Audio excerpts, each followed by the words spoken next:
Et bonjour ou bonsoir tout le monde, j'espère que vous allez tous et toutes bien au moment où vous voyez la vidéo. Donc moi je suis ravie de vous retrouver comme à chaque guidance.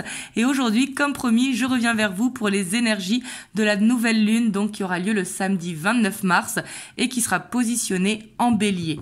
Donc bien évidemment ça parle à plus de signes que le bélier, c'est la nouvelle lune qui sera positionnée en bélier. Et on va aller voir les énergies qui vont être autour de cette nouvelle lune. Je dis autour car les énergies, que ce soit de nouvelle lune ou de pleine lune, glissent quelques jours avant, quelques jours après. C'est pour ça que je vous la fais à l'avance. Donc peut-être qu'aujourd'hui elle ne vous parle pas, mais n'hésitez pas à venir la revisionner jeudi ou vendredi prochain. Je la fais à l'avance, comme ça, si on a des actions à mettre en place, ça va être le moment d'y réfléchir et de poser les actions à l'avance. C'est pour ça que je fais toujours les vidéos avant, pour justement mieux appréhender les énergies. Donc voilà, en tout cas c'est une guidance pour le coup temporelle. Bien sûr, je reviendrai vers vous demain pour une guidance en miroir, comme tous les dimanches soirs. Et voilà. Et pour tous ceux qui souhaitent un rendez-vous, il me reste quelques places pour le mois de mars, mais comme il est presque fini, il ne m'en reste pas beaucoup, mais vous avez le lien dans la barre de description. Donc du coup, on va aller voir la dominante principale de cette nouvelle lune. Donc qui sera positionnée en bélier, et elle est le 29 mars, le samedi. Ici, on a la reine d'épée. Donc ici, on voit que ce sera la place aux décisions. Les décisions qui vont être prises en même temps, c'est le printemps. C'est là où un nouveau cycle se met en route. C'est là que les bourgeons se font. Donc, ça va être le moment peut-être de se lancer dans un projet quelconque, que ce soit professionnel, personnel, etc. Mais ici, on voit qu'il y a des décisions qui vont être prises dans une dynamique principale. Et on voit que cette nouvelle lune va apporter beaucoup de clarté d'esprit. Parce que la reine d'épée, elle prend de la hauteur sur toute chose. Et du coup, ça lui donne cette clarté d'esprit. Hop, donc ça, on la garde là en indication. Hop, et on va aller voir les énergies d'une manière générale. Et après, on ira voir les énergies d'une manière, du côté sentimental. Donc là, c'est le Luna Somnia Tarot.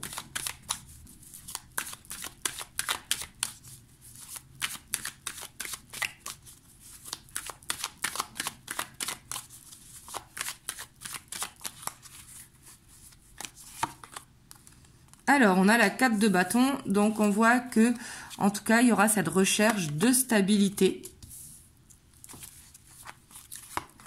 Attention quand même au renfermement intérieur. Parce qu'ici, j'ai l'impression que cette nouvelle lune va réveiller certaines blessures. On est aussi au printemps, donc comme vous savez, vient la fameuse phrase « le ménage de printemps ». Donc ça va être peut-être le moment justement de se recentrer à l'intérieur de soi. Je sais que se recentrer à l'intérieur de soi, c'est pas toujours évident, mais de voir qu'est-ce qu'on a besoin de se libérer en fait. On a tous des choses, suivant d'une année sur l'autre, etc., à se libérer de certaines choses, l'ancien mois pour le nouveau mois. Mais ici, on voit que ça va réveiller certaines blessures qui vont demander à être libérées. Vous voyez, et ça peut concerner le foyer, donc tout ce qui est famille, tout ce qui est sentimental, tout ce qui est matériel également, en fait tout le foyer d'une manière générale. Et on voit qu'il y aura une décision à prendre, ça va être peut-être la décision de se libérer. Même si c'est plus facile à dire qu'à faire. Si vous avez certaines blessures justement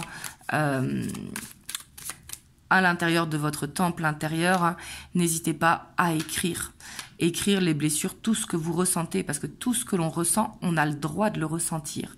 Mais il faut l'évacuer. C'est très très important de l'évacuer. Et l'écriture, ça peut être un bon moyen justement d'évacuer. Et après, vous pouvez faire ça sous forme de petits rituels. Vous écrivez tout ce que vous ressentez. Après, vous brûlez la feuille et vous remettez les cendres à la terre. Comme ça, ça permet de remettre ça à la terre pour dissoudre justement les blessures. Ça peut être une technique comme une autre. Toutes les techniques sont bonnes. Et ici, on a la 9 de coupe. Donc, on voit qu'il y aura cette envie quand même d'un vœu. Mais ici, il y aura peut-être une impression de faire de la répétition de schéma. Voyez, ici avec la 5 de coupe, peut-être qu'une blessure revient tout le temps, sans cesse. Et on voit que ça peut toucher les souhaits, par exemple, des obstacles dans la manifestation de vos désirs. Et ici, on voit que pour réussir justement à manifester, c'est important de pouvoir les réceptionner. Et pour pouvoir les réceptionner, faut le faire intérieurement avant.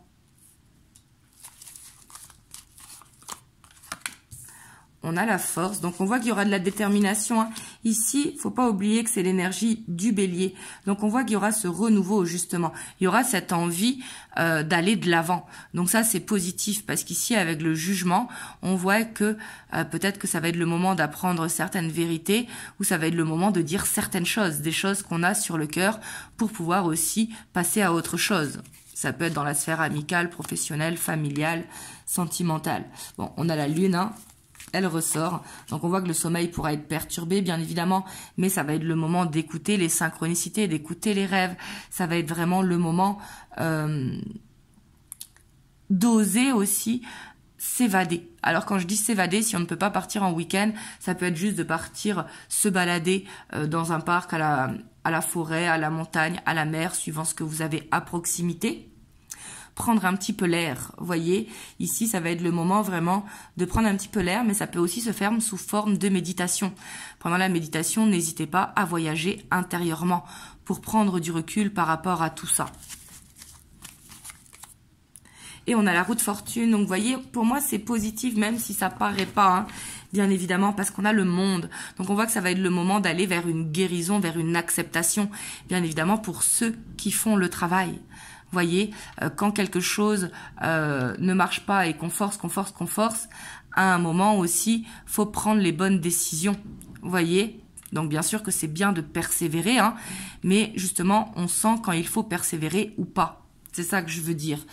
Des fois, il y a certaines habitudes aussi de vie que l'on fait qui ne sont pas bonnes pour nous et qui nous ralentissent. Donc ça va être peut-être d'identifier ce qui a besoin de changer. Et en plus, il y aura la reine d'épée avec nous. Donc la reine d'épée nous permettra de voir clair, de mettre le doigt là où justement il y a besoin de nettoyer. Vous voyez, ici j'ai l'impression que ça va faire appel quand même à un grand nettoyage intérieur. Parce qu'on voit qu'au niveau du professionnel, etc., j'ai pas l'impression qu'il y aura de changement. J'ai plutôt l'impression qu'elle va pousser avec cette énergie du bélier, hein, parce que bien évidemment, le fait qu'elle soit en bélier, elle va pousser à ça, à cette énergie. On fonce. Vous voyez, cette énergie, bon, c'est bon, il y a ça qui ne marche pas, ou alors il faut que j'arrête de manger, par exemple, du sucre. Qu'est-ce que je peux faire par rapport à ça? Hop, on prend une nouvelle habitude, vous voyez, parce que faut... Mais avant de vouloir, par exemple, dans le cas d'arrêter le sucre, faut identifier à quel moment on mange le sucre et pourquoi on le mange, vous voyez, pour pouvoir justement transmuter et remplacer par quelque chose, comme par exemple du sport ou de la danse ou n'importe, vous voyez. Mais ici, j'ai l'impression que ça va faire appel à un grand nettoyage intérieur, une grande purification. Mais on a la reine d'épée, on a la force avec le jugement.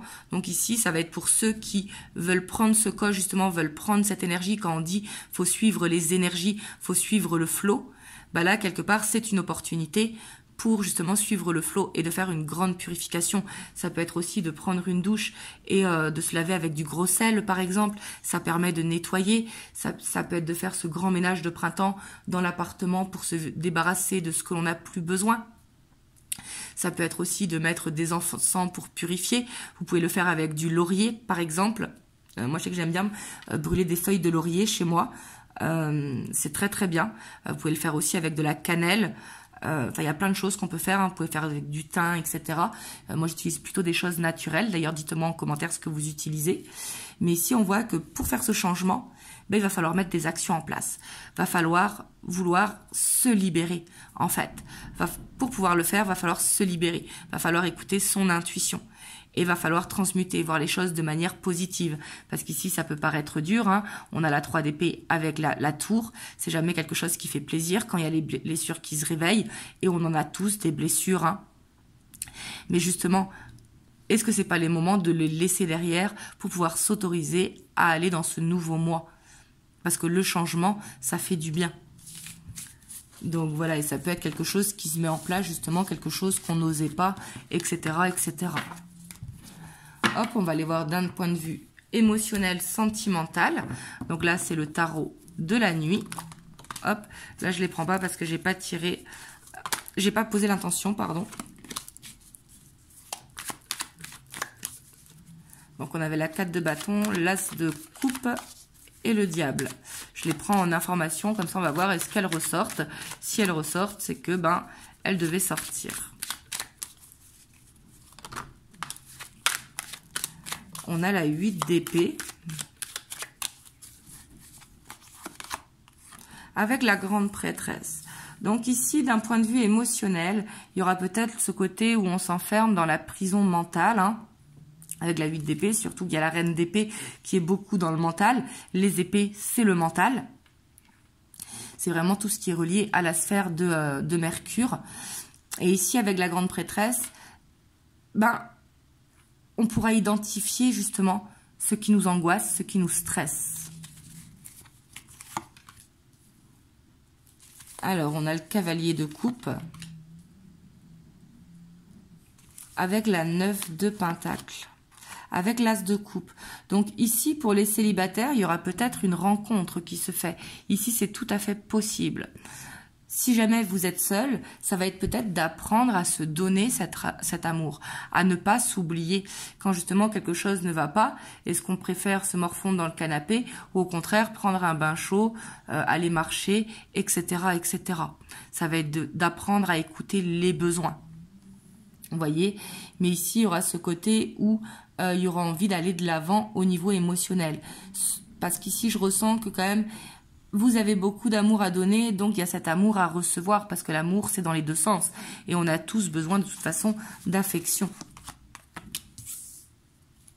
Ouais, parce qu'ici, en fait, on voit que j'ai l'impression que vous allez identifier que le on-off, vous ne voulez plus, que la passion, c'est très très bien, mais que la passion, ça peut être destructeur et que ça peut faire un ascenseur émotionnel. Et j'ai l'impression que vous allez identifier ça. Parce qu'ici, j'ai l'impression que le fait d'identifier, ben, vous vous rendez compte que vous préférez un amour qui soit équilibré. On a la 2 de bâton, donc ici, c'est bien, hein, on voit qu'il y a cette blessure, hein, qui est là, qui était dans les énergies générales, mais ça va être le moment, justement, vraiment de se libérer.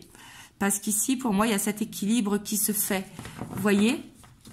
Il y a cet équilibre qui se fait pour aller de l'avant. Et on a encore ce monde, hein. Le monde est sorti dans les énergies générales et ici également. Vous voyez? Donc ici, on voit que ça nous parle vraiment d'une grande guérison, d'une grande purification et que cette nouvelle lune va permettre de reprendre vraiment confiance en soi, de regagner ce leadership. La reine de bâton, c'est vraiment l'énergie de guerrière. Vous voyez? C'est ici, c'est ce côté où on a le plein contrôle de soi en fait. C'est qu'on ne se laisse plus trop influencer, mais au contraire qu'on prend les devants. Et ici, on voit qu'en tout cas, qu'au niveau familial, j'ai l'impression que ça va être bien. Ici, on voit qu'il y aura des blessures émotionnelles qui vont ressortir. J'ai l'impression que c'est dû à une instabilité émotionnelle. Pour les célibataires, on voit vraiment ce nouveau départ, enfin cette rencontre qui peut se faire. Justement parce que vous avez travaillé sur vous les blessures. Donc justement, cette rencontre, elle va arriver donc plus ou moins autour de la nouvelle lune, hein, de ce printemps. Parce que justement il y a eu ce travail qui a été fait sur vous et que vous êtes prêt justement à accueillir cette nouvelle relation. Pour ceux qui sont en relation on-off, j'ai l'impression que vous allez prendre une décision. Parce qu'ici en fait j'ai l'impression que vous allez réussir à mettre le doigt dessus, que justement que cet ascenseur émotionnel, bah, ça fait mal. Et que bah, ça vous ne voulez plus parce que vous on voit que vous êtes prêt ou prête à construire. Et que du coup ici avec la justice, vous êtes prête à faire l'équilibre, en tout cas au niveau émotionnel. Que si la personne avec qui vous êtes ne la porte pas, bah ici ça va être de poser des intentions ou des actions. Mais on voit que en fait dans n'importe quel choix que vous allez faire, on voit que ça va amener ce nouveau départ. Et encore une fois, on a ce monde. Vous voyez, on voit l'accomplissement. Donc j'ai l'impression qu'ici cette pleine lune, elle va pas être cette nouvelle lune, pardon, elle ne va pas être de tout repos. On va pas se cacher, hein. On voit qu'elle va être dure. Mais j'ai l'impression que, justement, elle va affronter et mettre en lumière les blessures pour pouvoir les libérer et justement passer à autre chose et aller dans ce nouveau cycle. Mais on voit que pour aller dans ce nouveau cycle, ça ne marchera pas si jamais on ne se libère pas des énergies passées. Ça peut être de se libérer tout simplement des énergies de l'année dernière, hein, au niveau émotionnel. Et de se libérer des énergies ne veut pas dire se séparer ou quoi. Ici, je vous dis pas de prendre une décision à ce niveau-là, mais d'essayer d'identifier en fait pour justement effectuer ce changement à l'intérieur de vous, pour aller vraiment dans ce nouveau départ. Hop, on va prendre, excusez-moi pour Taiko qui ronfle derrière, il fait un rêve. Alors, on a le succès, donc ça, on adore. Prends un moment pour réfléchir à ce que tu as réalisé jusqu'à maintenant. C'est souvent facile d'oublier d'où tu es parti et quel chemin tu as parcouru. Sois reconnaissant pour cet extraordinaire voyage qu'est la vie. Donc voilà, ici, c'est de ne pas oublier, bien évidemment, toutes les choses positives que l'on a accomplies pour pouvoir aller de l'avant. Voilà, en tout cas, j'espère que cette vidéo vous aura aidé. Je sais que c'est pas très facile, mais bon, c'est ce qui est ressorti, hein. Comme vous savez, avec ça, je suis transparente. Mais en tout cas, on voit qu'il y a ce besoin, en tout cas, de se libérer. Et la nouvelle lune aussi, qui veut dire nouveau cycle. Mais pour aller dans ce nouveau cycle, il faut se libérer de ce que l'on ne veut plus dans sa vie, hein. Et comme je dis toujours, ça peut être vraiment des habitudes de vie, ça peut être des petits changements. C'est pas forcément des gros changements que l'on va effectuer. Ce sont des prises de décision, comme l'autre jour, je vous avais donné l'exemple. Par exemple, moi, je suis un petit peu... assez, enfin pas strict, mais dur sur l'alimentation, dans le sens que j'aime pas tout ce qui est plat, cuisiné, etc. parce qu'il y a des conservateurs. Mais par contre, je continuais d'acheter tout ce qui est brioche, etc., pour mes filles. Sauf que je me suis dit, non, en fait, ça ne va pas. Parce que comme je n'aime pas les conservateurs, dans les plats préparés, il y a aussi les brioches, etc., industrielles. Donc du coup, j'ai décidé de le faire maison. Et ça, je le fais depuis début janvier. Mais le fait de faire ce changement, ça me fait plaisir parce que je sais qu'il n'y a plus de conservateurs à la maison. Enfin, du moins, c'est limité. Vous voyez ce que je veux dire? Donc ça, c'est un exemple, bien sûr, parce que j'ai effectué ce changement il y a peu de temps. Donc c'est sûr que ça amène une contrainte parce que tous les jours, il faut faire un truc différent, surtout quand on a 3 enfants. Mais clairement, au moins, je sais que ce qu'elle mange est beaucoup plus sain. Voilà. Donc voilà, en tout cas, j'espère que cet exemple peut vous aider pour vous dire que ça peut parler n'importe quel domaine. Voilà. En tout cas, je vous envoie plein de belles ondes. Vraiment, prenez soin de vous, passez un excellent week-end. Et on se retrouve demain soir pour une guidance en miroir. En tout cas, je vous fais plein de gros bisous. Vraiment, prenez soin de vous. Je vous envoie plein de belles ondes. Et n'hésitez pas, bien sûr, à liker, à commenter, à vous abonner à la chaîne pour m'encourager. Et je vous fais plein de bisous.